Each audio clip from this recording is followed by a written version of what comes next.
Drama continues to unfold around the moving situation to decide where, when, or if President Trump and President Putin are going to meet to try and move the war in Russia-Ukraine to some kind of an end, or at least reach some sort of an understanding about where the war is even going. Lots of confusion. Some say that it has to be Zelensky has to be on the mark. Some say that Zelensky doesn't have to be on there. Zelensky's concerned about where is Europe. Europe has to be part of this. No one's even talking about that. No one's talking to Europe. And then the question of if they meet, when are they going to meet? Where are they going to meet? On what ground? And what are the conditions? And then, oh, by the way, today is also supposed to be Tariff Day, where Trump announced that if Putin had not agreed to the unconditional 30-day ceasefire by today, then he was going to impose tariffs. And of course, Trump got out an early start on that last Wednesday when he did sanction and did levy a 25% tariff on top of the 25% that already existed on India, which has set off a lot of scrambling on that front as well. All kinds of things going on here. And we even have some issues that the U.S. may be looking into doing combat operations inside of Mexico. A lot to unpack today. This is a Friday afternoon, but man, there's a lot going on. Let's jump right into it. First of all, in the Oval Office yesterday, President Trump was asked, by the way, tomorrow is 8 August, the deadline of that 10 days. What's going to happen?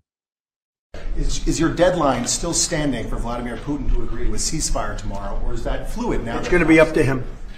We're going to see what he has to say. It's going to be up to him. Very disappointed. Yeah. Does Putin have to meet with Zelensky in order and before you and Putin have to meet? No. Are you So you're willing to? That's actually important because President Putin said this morning he was pretty dismissive of this idea of meeting with President Zelensky. President Putin was. So for you to meet with him, he doesn't have to agree to meet with Zelensky. Is that what you're saying? No, he doesn't. No. So when do you think that meeting? They would like to meet with me, and I'll do whatever I can to stop the killing. So that's a little odd. I just got to say, when the answer to is tomorrow Tariff Day, which is now, he said, well, no, it's up to Putin. So wait a minute. It's up to Putin whether or not he gets sanctioned, and he gets to may have an interest without having to agree to anything, because at least as of right now, Putin has not agreed to any kind of unconditional 30-day ceasefire, not any kind of ceasefire at all. In fact, the only thing they're talking about at all is where and when this meeting will take place. Russian media has reported that Vladimir Putin is trying to get the UAE as a site. The news just before we came on air here, I saw that President Trump has called Meloni from Italy to see if they can use Rome as a site for that. According to the Russian media, the decision has been agreed to by both sides, but neither side is saying where it's at right now. So we don't know for sure where it is, which day it's going to be. The comment there about Zelensky, if you may have seen our show yesterday, there was released by both the New York Post and ABC News that senior U.S. officials, White House officials, had said yesterday that, by the way, now then, after the apparent agreement to talk after the Witkoff meeting in Moscow, the White House was saying, well, we'll only meet with Putin if he also agrees to a trilateral meeting with Zelensky, or maybe even a bilateral meeting between Zelensky and President Putin. And then after that, now you see that Trump yesterday said, yeah, no, that's not the thing. So unknown who those senior officials were, because apparently either they didn't know what they were talking about, or probably more likely Trump changed his mind. But in any case, he said, no, that's not on the table. Now, that probably isn't sitting well with Volodymyr Zelensky. I haven't seen any of his comments today, or at least since we got ready to get ready for this episode here. But he certainly can't be happy about that, because he was already complaining about whatever happened to that deal about nothing about Ukraine without Ukraine. And now here there's going to be a meeting between President Trump and President Putin without Ukraine. Now, on realistic terms, that's never been a serious consideration of no Ukraine with nothing about Ukraine without Ukraine, not even during the Biden administration. They said that a lot. It was never true. We're always using Ukraine to further our interest as we see them, whether that's Trump or Biden. And I don't think there's any change to that now. The only difference right now is that Trump has never said anything like that. He's not even pretending that we're going to talk about the situation about Ukraine with Ukraine. It's pretty much that we'll give them instructions after it goes. That's just a hard reality. And I know a lot of diplomatic niceties get put on it, but that is the reality. And you see it playing out before your eyes right now.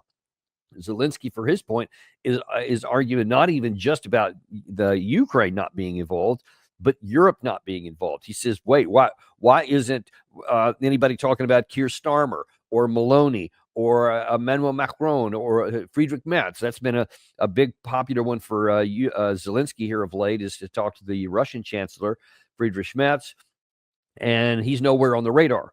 And nobody in Europe is on the radar. Apparently, Trump is talking to some of these people. Apparently, after the phone call with Witkoff, he called a number of them, but not all of them. So that's also instructive as well. It just kind of shows you where Trump's mindset is at, that he is looking to get this war, as he said in that clip there, over with earlier. Now, this was all supposed to be, this today's deadline was supposed to be about getting Russia to agree to an unconditional 30-day ceasefire. So Trump says he wants the killing to stop. So the idea in the West is that, all right, first let's get the fighting to stop, then let's talk about negotiations after that. And in fact, yesterday also, Secretary of State Marco Rubio threw his 2 cents in. The goal here is to end the war completely. Now, you could talk about the notion that it's very difficult to negotiate details of a peace if you're still shooting at each other. We've always found, like, for example, very recently now with Thailand and Cambodia, the talks in Malaysia were about a ceasefire so they could then negotiate sort of a more permanent deal. But as long as you're shooting at each other, it's hard to negotiate peace. Well, I mean, it's hard, period. I mean, shooting, no shooting, and there's no standard way it's done. There's no rules on this. It's done every way in the world. I mean, look at the Vietnam War. I'm sorry, well, yeah, you could look at the Vietnam War. The Paris talks took place while there was fighting going on. Certainly, you can look at the Korean War. That took place over, what is it, more than a year and a half of negotiations at Panmunjom while there was fighting going on, very bitter fighting that was going on. Lots of people were killed on both sides of that line, all during the talk. So it's done 100 ways, and there's no right way, there's no wrong way. There's just whatever works out.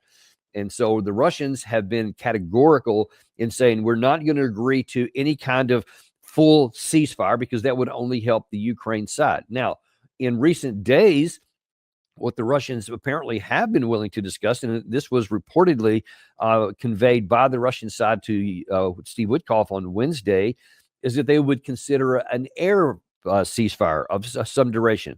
They said, we'll see how it might work out.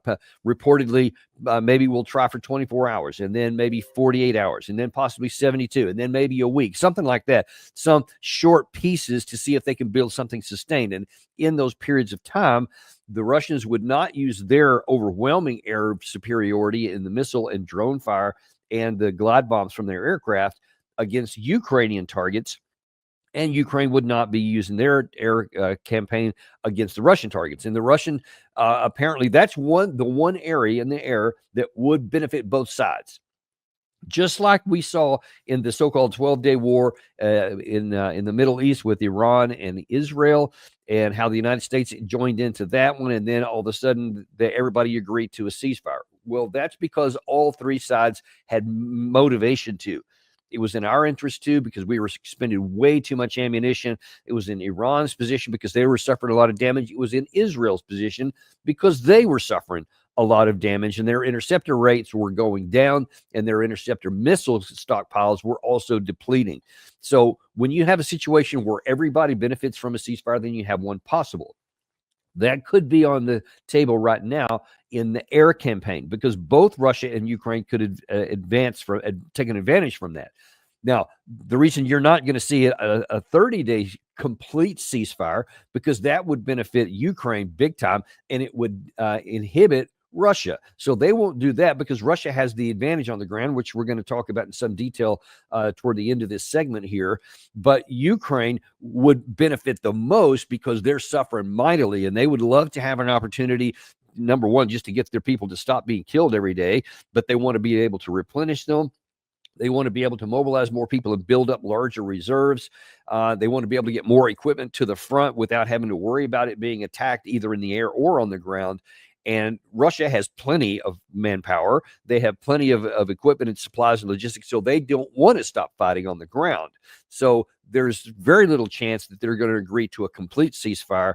I think probably they'll call this something like confidence building measures. Let's first see if we can get an air ceasefire to go that can hold. There's also going to be some challenges with monitoring, who's going to monitor, et cetera. So I don't know that this is going to take place anytime soon, but apparently there's some, motivation to want to get this done.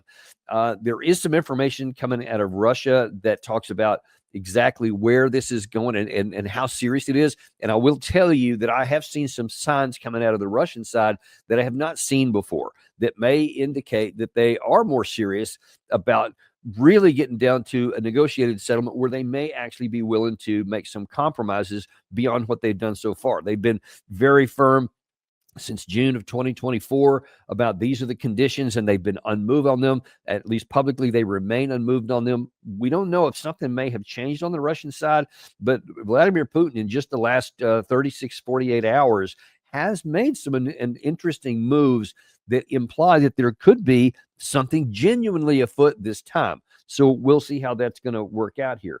But one thing that is interesting, if today was supposed to have been tariff day, and so far there has been no sanctions levied either on Russia or on any of these other countries. You may recall that Lindsey Graham, when he came out with this several weeks ago, and just said, pounded his hand on a desk practically and said that we want crippling sanctions on Russia, that we're going to put secondary sanctions on China, India, and Brazil, all this kind of stuff, right? So that was what was supposed to come. So far, none of that has materialized, but there has been on India.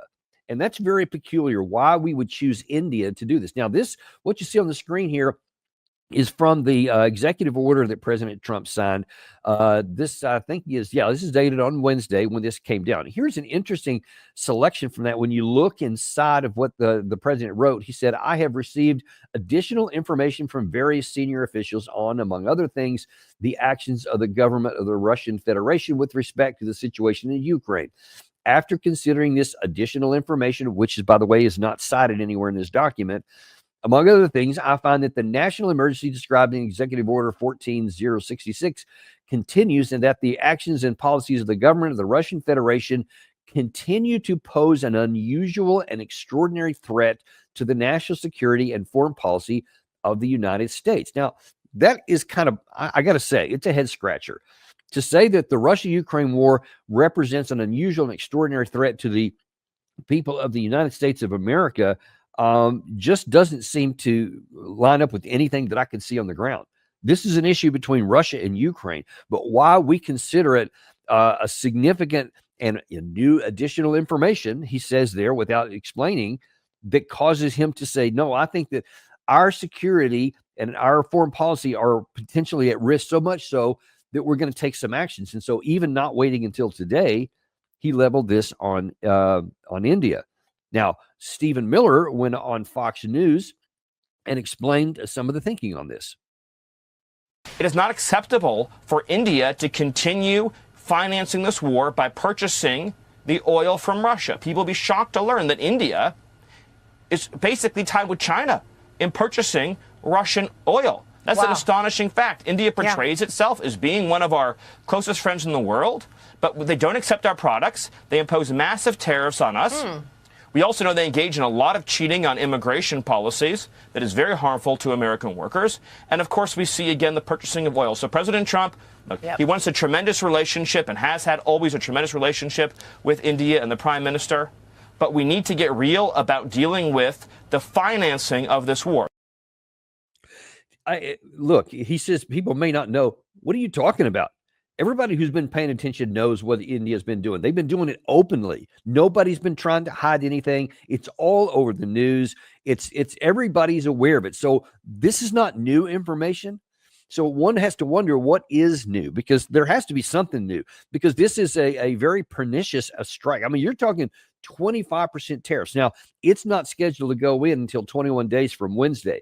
So it hasn't happened yet, but it is sure making a lot of alarm bells go off in New Delhi, because they are furious about this. And that has sparked a lot of diplomatic activity, as this report shows. Ever since the tariffs have been imposed on India, we have seen rapid developments happening and a global effort, almost the global South nations coming together. Yesterday in the call with Lula de Silva as well, Prime Minister Narendra Modi said that it is important for people-to-people ties to drive the global South relationship. So there was an indication, a subtle indication on how global South countries will have to come together to combat the main threat right now, which is the tariff war. At the same time now, President Putin also dining Prime Minister Narendra Modi. It is very natural that the talks of tariff would have come up because we also saw Dmitry Peskov just a couple of days ago, President Putin's official spokesperson said that India has the sovereign right to decide its trading partners. So these are rapid developments happening in just a very short span of time. Two key leaders of the BRICS have called Narendra Modi in the last 24 hours. China is also welcoming a potential visit, and a massive realignment is at work after US President Donald Trump has imposed a 50% tariff on India. And you just have to wonder what is our motivation here. Do we think that we're going to bring pressure on India and it's going to cause them to, I don't know, submit to what Washington wants? Does somebody really think that this is going to cause India to change their economic policies and somehow act against their will? I don't know. That's not a rhetorical question, because the answer may be yes. There may be some who actually believe that, because at least in the deals that were signed between the U.S. and Japan and the U.S. and the European Union a week or so ago on the tariffs that were there, it comes across looking, at least on paper, that President Trump's coercive measures worked, and he got both of them to end up saying, "Hey, we're gonna keep." The Americans are going to keep a sanction level. I think it was 15% on each of those. And in one or both of the cases, there would be no tariffs from the other side towards us. They would both invest billions of dollars into the United States, et cetera. And maybe he's thinking, well, that worked there, so we're going to continue going here, and we're going to target India because there are obviously 1.4 billion people in the world. They have a quite large market. And if you can coerce them into doing something that's beneficial to you, maybe you're going to try that. But I think that the more likely outcome is going to be the opposite. And by the way, even before I get onto that, when you look at what happened with both Japan and the European Union, like I said, and I emphasize this, on paper, it looked like a lot of deals were done to their disadvantage and to our advantage. That signature on a piece of paper and those numbers that we're tossing around are not the result of actual deals that are signed and contracts signed, et cetera. It's more like an aspiration, some of which are going to take years to materialize.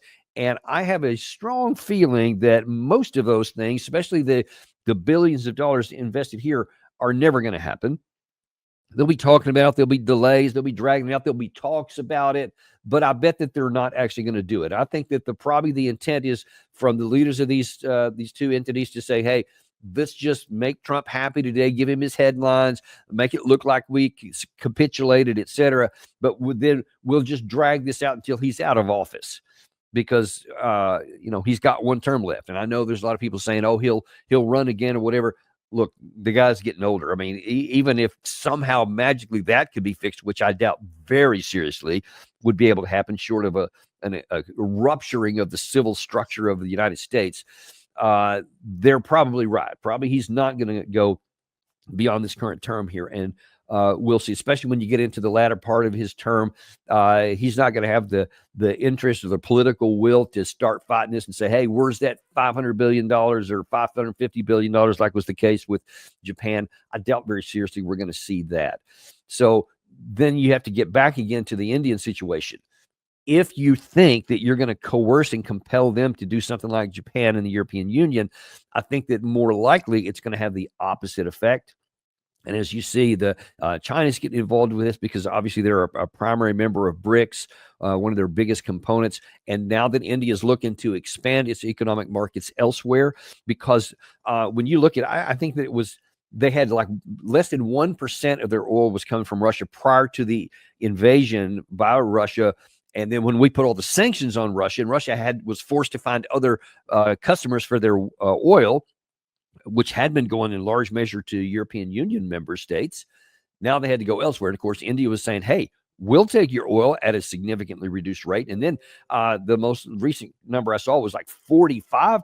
So it went from 1 to 45% of their oil coming from Russia, and of course at a steeply reduced rate than they could get on the open market, what they were getting before. So now then you have for 3.5 years or roughly there, you have the Indian economy based on getting inexpensive Russian oil, which coincidentally is what the European Union had prior to this when we put sanctions on Russia. And then that had this negative impact on the economies in Europe. It still persists to this day. Now we're asking India to do the same thing, to stop having this inexpensive oil coming from Russia and submit to President Trump. And they're saying we're not going to go back and do that. That would just wreck the Indian economy. And I don't think that they're going to do that. It remains to be seen, because there's all kinds of things going on behind the scenes, some of which we don't know. But you're asking a big, big ask on India. And India has said they are going to do what's in their national interest. We showed you that official statement from the Indian government right after this happened on Wednesday.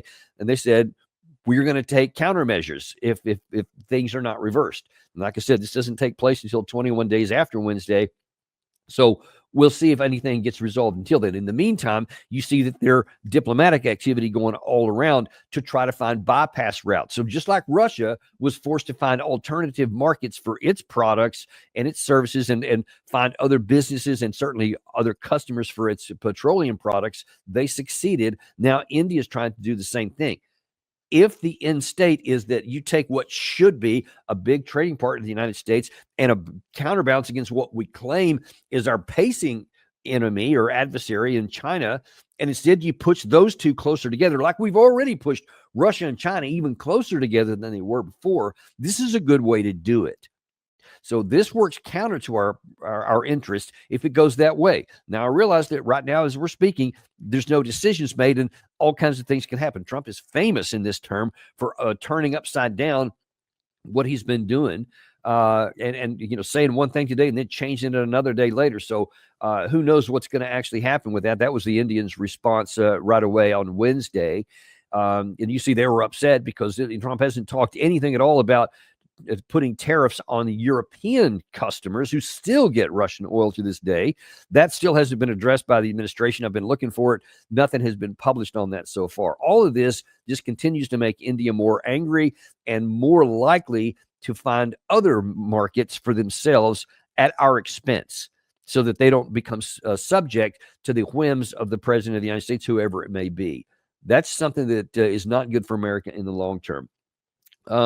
But let's continue on here because I think that when we look at the actual conduct of this meeting between Trump and Putin, what they're trying to accomplish, there's been some information out of Russia just within the last couple of hours. Sergei Markov, we've been telling you about enough number of times. He's a Kremlin insider in Russia that posts on Telegram a lot. And he's got a pretty good track record of things that he says at one point come out later in the Russian media. Today's no exception. But there are some big eye openers here. I'm going to start with something from earlier this morning.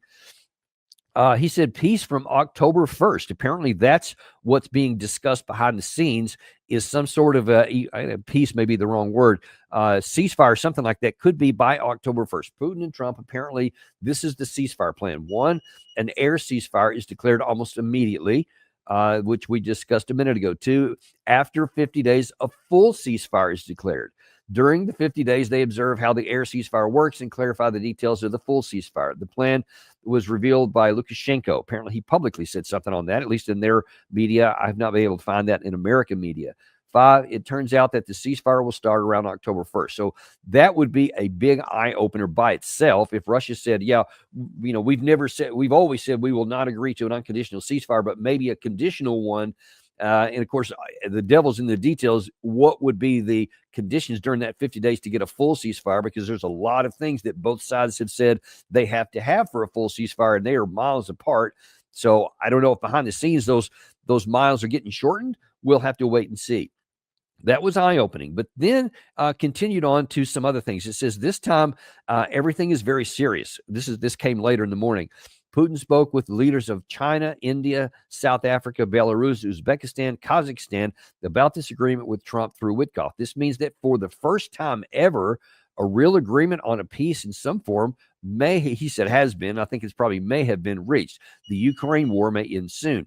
That's his personal opinion. Now, I have been able to subsequently find on open Russian media a confirmation that all of those countries had been talked. Additionally, Putin also met with his National Security Council in a meeting, that the first one they've had in the last couple of weeks. It was either this morning or yesterday afternoon. I didn't see when the event itself took place, but it was reported this morning. So that is something very, very different. So Putin has had meetings, I think 5 total, with Witkoff. He's had, calls with Trump himself before. In this session here, this is the first time that I can recall that Putin himself made a lot of activity, both diplomatically as well as national security-wise within his country right after that. So it does give the impression that something is indeed cooking this time. Gary, if you can throw that, thank you. Then the last part, really, this is the biggest eye-opening to me. And this is the part that I'm like going, yeah, I'll believe this when I see it. He says, allegedly in negotiations, Russia is currently demanding the territorial option that I describe here as the middle option. That is, Russia gets all of Donbass, which is about 30% of the DPR. That's the Donetsk People's Republic. Kherson and Zaporizhia remain in Ukraine. That's huge. In exchange, Russia transfers small parts of regions of Kharkov, Sumy, Mykolaiv, Dnepropetrovsk. This is described by Bloomberg as Russia's demands. I'm not sure why Russia would transfer small parts of the regions to Ukraine, those areas here, because there are Russian troops in all of those places right there, and why they would hand over 2 of the annexed provinces back to Ukraine control and give all that up. I mean, that sounds like a massive surrender by the Russian side. And I think just on our show yesterday, you heard Larry Johnson say, well, if Putin agreed to some of these things that now Markov is talking about here, he said he thinks that he would be at risk of being thrown out of office from his own people from giving away too much. Now, I say that I'll believe that when I see it. I'm putting it out there because Markov is well connected with Kremlin insiders. He's had a pretty good track record over time of saying things that later turned out to be true. But like any insider, in the United States or any other country, not everything. So I'll believe that when I see that, because that would be a shocking reversal if that was what Putin actually offered, and that would be an absolute sweetheart deal for Ukraine. They would be fools if they didn't seize that with both hands immediately and agree to anything else that Russia was asking for, if that's what they got in return. Because when we've been talking throughout this entire 3.5-year war about what's going on the battlefield, on the front lines, that's where everything matters. Russia has dominated the air. With all the industrial capacity, they're going to continue to dominate the air. That means both aircraft as well as drones and missiles and artillery. And those things are continuing on as far as anybody can see. So, and then on the ground. And let's look at the situation on the ground here, because that's where I want to spend the remainder of my time here, because there continues to be a lot of action here. First of all, let me run to my map. If I can pull that up here, just give me a second. So here's your Eastern Front. This is where all the action's taking place. So you see, just by the way, these thatched areas here, these kind of lighter or darker green areas, these are areas that Russia annexed in 2022, and they're saying that the Russia would get all the Donbass. Well, that would be this part here. This one would go to Russia, but then these apparently would go back to Ukraine, and presumably even some of this territory in the red would have to go back to Ukraine. That's what I'll say. I'll believe that when I see it. But that's what's being reported by Markov here. But now then we're going to look just at the military. So there has been a lot of activity in recent military going on down in Kherson City again. Now, this has been kind of dormant for a long time. You may recall that this was the focus of a lot of military activity in 2022 when Russia had possessed and owned this city. And then they were forced under pressure. And because of the Antonovsky Bridge, let's see, I can't remember. Yeah, I think this is the Antonovsky Bridge, had been damaged by the Ukraine, was at risk of knocking out, and Russia was going to have trouble keeping all their troops supplied. So they ended up withdrawing from the city and coming back. And it's been kind of, really hasn't been much at all played since. But now then, in this southern part here, this is actually because you see there's a river here and there's a river here. and then water all around here. This is effectively an island, and there is one main bridge that crosses it right here. Russia has been attacking this area, significant escalation here in just the last number of days. They've been hitting this bridge. It's been damaged, hasn't been knocked out yet, but there is a lot of reports because there has been some media reports that there has been a large number of Russian boats been moving in this direction, like they're going to consider making an amphibious assault across the river into this. If the Russians can get this part isolated here, then they may be able to assault the river and start to peel away Kherson City. So that is by itself a new development in the south, and most everything else has been going on up in the north of this. And so let's go up into the Pokrovsk area, because that's the one we've been paying the most attention to of late. And there's good reason to do that too. Gary, if you can put that full screen up that I had on the Pokrovsk area. This is a close-up, and I'm going to show you on the map more detail here in a second. But this shows that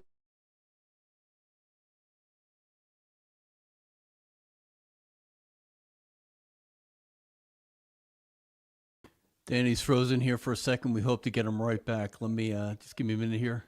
Danny, you back? Yeah. Sorry about that. No problem. Not sure what's Good to going have you on back, with brother. Okay, so continuing on, where did that map go? It's now showing up in a funny way. Okay, here we go. Sorry. Okay, so now when I zero in on the city of Pokrovsk itself, you see just in the last 12 hours there has been another pretty significant escalation by the Russian side in the heart of the city. So they're spreading out there. And then they're also making more progress in the southern part. This is now the gray zone has moved closer into the city in the south here. And Gary, if you can now throw that other full screen back up, thank. This shows this yellow area in the middle is kind of what's called the citadel, which is something that Ukraine has used throughout this war. When they have cities that the Russians are invading, they will, in an area where there's a lot of high-rise buildings, they can build a lot of defenses. It's very, very difficult for Russia to go in and take. It's very costly in terms of both munitions expended and personnel, time, etc. Now it looks like what Russia's doing is trying to penetrate into the city in some of the lower areas where they can get more offensive troops inside there, and they're coming up on that southern flank there. You see there that red arrow to the south of that through the gray zone area. What that is doing is trying to isolate this area here. And if the Russians, and now then let me switch back over to my screen, to my map here, and zero in on that part there. If Russia can continue to move in this direction here, and this right here is the citadel period that we saw highlighted in that other one. This is where all the high-rise buildings are, and I'll zoom in on that so you can see a lot of these areas here. These are high-rise buildings, which you can see from the screen there. If Russia can penetrate behind these and cut this off, especially this route here, and then some of the rail lines that were coming in here through the gray zone, which means the Russians are now in this area. They don't completely own it, but they pushed all the way up to the right, to the outskirts of this citadel. And then if they were able to move past that and bypass these folks and come up there and cut this off at the same time they're cutting off here, they can literally just cut the city just almost in half. And the reason why Russia is making more progress here is because what we keep talking about a lot, the density of Ukrainian troops continues to shrink, and it's going down further and further. And now, if Russia has making this kind of progress this rapidly inside the city, they don't have to take this. This is like they did in Avdiivka or Bakhmut, where it was very bloody fighting, took many months, and the Ukraine side was able to hold on. If, however, they get surrounded and cut off, then all these troops in here are going to have the option of either withdrawing before the door closes and they lose the ability to get any kind of reinforcements in, or they'll just have to stay and fight to the death. Russia, meanwhile, can just close that off and just keep them surrounded and just ignore them and continue moving up elsewhere. Because once these guys are cut off from supplies, whatever they're firing, whether that's small arms ammunition, mortars, drones, etc., the minute that they run out of supplies, that's it. They're pointless. And now then that Russia can just starve them out. There's no point in taking that head on. Well, meanwhile, up in the northern part, we've been talking about this a lot too. Rodinska this sits astride the last major route of supply going into the Ukraine, or for the Ukraine side here. There's still one coming in from this side. I'm sorry, not the last one, but the main one. This is where they've been getting the majority of their supplies from. And if Russia is able to cut this one off, then the entire agglomeration, not just this the citadel down here, but because Russia has already cut off this. So yeah, it is the last major one, as you can see on the screen here. This one still exists back here, but it's pointless because Russia's already interdicted in the city itself. So this right here is the last major route. And Russia, you see, is just a few kilometers away from the outskirts of Bryansk there, but more importantly, up in the northern part, they're moving ever closer to physically cutting off that road as well. And the next target here, it looks like Russia has moved into this high ground here along a mine, which is vitally important. And the next target would likely be an additional mining facility that has the ability, where apparently the Ukrainian side has built a stronghold in this area here. If Russia moves through that, then it's just a matter of time before they move through these low-rise buildings and take possession of the road, or they may cut it off up here. In either way, it looks like Pokrovsk is getting closer and closer to being taken out. And there's been additional movements on the Konstantinivka front. We've talked about additional Russian forces moving in here, and then also moving beyond the Chasiv Yar after they took that a week or so ago. Then we shift up north into the Kupiansk area, and you see that even that area has been continues. Russia is surrounding the city. They're already in some of the outskirts of the city up in this area here. And, this has been something Russia's been going after for quite a long time. And they have the city in a semi-cauldron already. And these are all the gray zones where the fighting is continuing to escalate inside there. And it's pinning down the Ukraine forces. So that's the main area there. Then there hasn't been anything new in this part of the Kharkiv area. There continues to be clashes, but no actual movements in this area or even up in the Sumy. The Ukraine side had made some tactical gains up in the left-hand side of this, and they took some of these small villages here, but they've not been able to do anything with it. And the Russians haven't done anything further with their incursion that they made as well. So the whole thing is kind of in a static level of constant back and forth fighting in those areas, but Russia is moving ahead where they clearly have put their priority of effort. Now, let me zoom back out a little bit and show you the next concern that there is, and this is from the Ukraine side here. This is Belarus. And you may recall that in the initial invasion, some of the Russian troops entered into Ukraine from the Belarusian territory. That has not been used since the war started. We showed you there was a meeting between Belarusian President Lukashenko and Putin last week. And then Gary, if you can throw that full screen up there, there is reports right now, not that one, Russian troops are starting to arrive into Belarus in large numbers for the massive Zapad 2025 drills.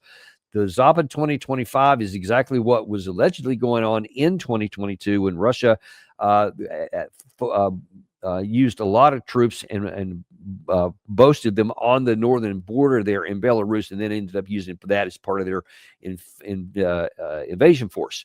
These drills, according to this article, expected to be held in mid-September, are among the largest in the Russian-Belarus military calendar. While the Belarusian Defense Ministry claimed there's only 13,000 participants, NATO estimates suggest that the drills may involve as many as 150,000 troops. Now, running back to my screen here, when I go back to the map here, let me show you why that's significant. Because that this area right here, there's not the Ukraine side has border forces, but because there hasn't been any incursion here or fighting since the war broke out, there's not a lot of combat forces up here. And you see Kiev is very, very vulnerable and isolated should there be a massive, as a means of comparison. There's allegedly, according to NATO sources, around 150,000 troops up in this area here. The actual invasion took in 2022 over 4 different routes of invasion was less than 100,000. So there's 1.5 times that just in this area alone, while there's still reportedly 600,000 Russians down here. In the event that Russia were to make an incursion again and to re-penetrate in from the north in here, Ukraine would be forced to either withdraw troops from here, from the Kupiansk area, the Zaporizhia area, the Kherson area, or of course the Pokrovsk area. And if they pull troops away from any of these places to try and defend the capital, which would be their most vulnerable target, then the amount of forces Russia has done here would certainly be able to take advantage of that, and the whole thing could literally collapse. So this could be a momentous situation here. So on the one hand, you look at all that and you say, okay, well, listen, Russia is in a great position militarily to really bring this thing to a conclusion. Many have said from the reports that were leaked from the Russian ministry saying that they thought that the Ukraine side might only have 3 to 4 months of viability left in it. We've been talking about that's obviously the opinion of quite a few people, not just the Russians. And there's a lot of practical reasons for it. We see the reason why the Ukraine side is losing in Pokrovsk right now after holding it for so long, because they just don't have enough troops. Julian Rupka has talked about that. We've shown some clips of that on our show in the recent months or so. So all of this looks like Russia is moving forward. But now all of a sudden we see from Russian sources that Putin may be considering some pretty major concessions to get some peace. So this may not be just another eye-rolling movement here. Perhaps there's something could actually come from this. We'll have to wait and see, because Russia has always said unless the root causes are addressed, they're not going to continue fighting.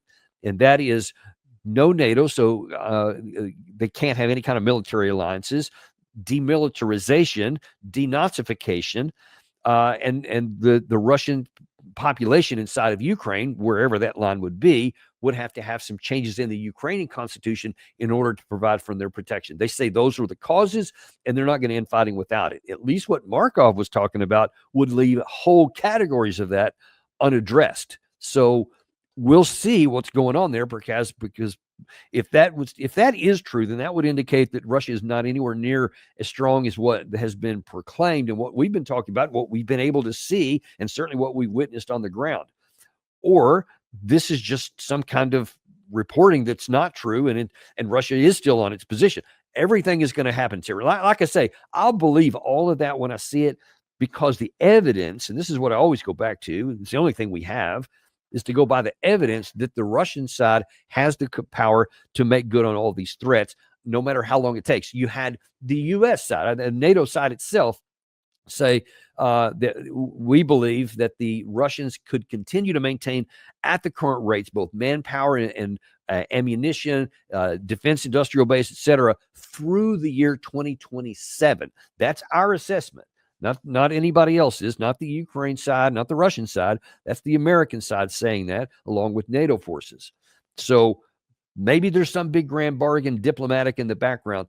I don't know what's going on, but I can tell you anything that actually ends this war would get my firm endorsement and support.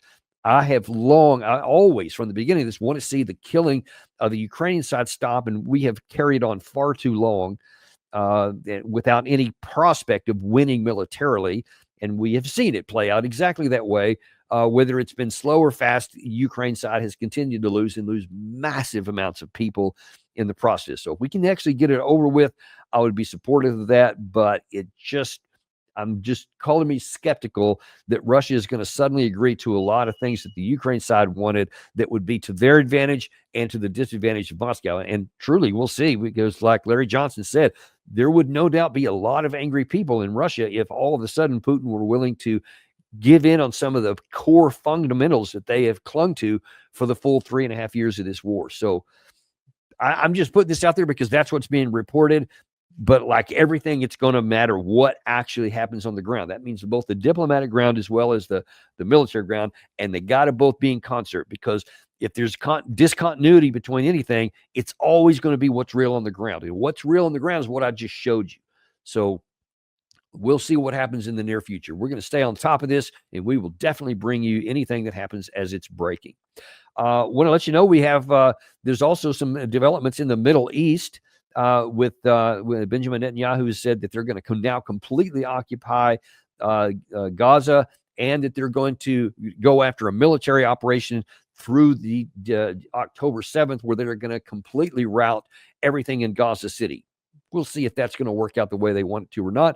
We're going to have Rose Kalinik on at 2:30 p.m. this afternoon to talk at that. So be sure and tell your friends, by the way, that we are on podcast I know a lot of your friends probably like to have their information through podcasts and they don't want to watch videos. Don't let them miss out on this stuff too. Share with them Apple Podcasts, Spotify, Podcast Addict, wherever you get your video.